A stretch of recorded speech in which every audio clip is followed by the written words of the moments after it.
Ay, mga beshi, kagaya nyo rin ba siya na tinutusok pa lahat ng mga bills para lang makagawa ng money bouquet?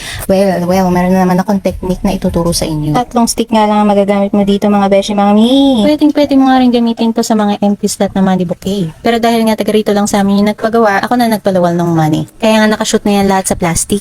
Gamit nga lang ang scotch tape, ayusin mo lang yung mga bills. Ay, sinasabi ko sa'yo, mas mapapadali ang buhay nyo sa pag-aayos ng mga bills. Money bills yung binabanggit ko dito mga beshi ha. Hindi yung Meralco bill, tubig bill, at credit card bill, at any bill.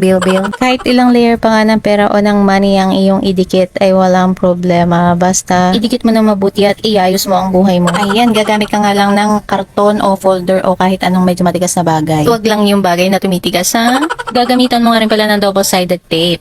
Yan, at didikit mo lang sa likod. Kumuha na nga ako ng 2 stick dyan at dinikit ko na sa likod. Nilagyan ko muna ng scotch tape kasi ang layo ng saksakan ng glue. Kaya hindi ko na na-video yung paglalagay ko ng glue. And after ko malagyan ng tape, yan. Nilagyan ko ng tape paras. Nilagyan ko ng glue yung magkabilang side na yun. After ko malagyan ng hot glue ay itutusok ko na siya sa bouquet. So yan, sinukot ko lang muna.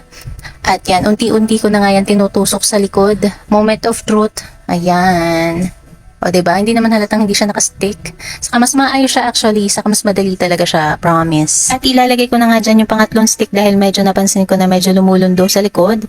Ayan. Kaya tinusok ko lang dyan. At nilagyan ko lang ulit yan ng tape. At linuko lang ulit yan mga mi. Sana'y may natutunan kayo ulit sa aking mga technique. At kung meron nga ay huwag kang mahiyang i-like at i-share ang video na ito. And don't forget to subscribe or follow for more.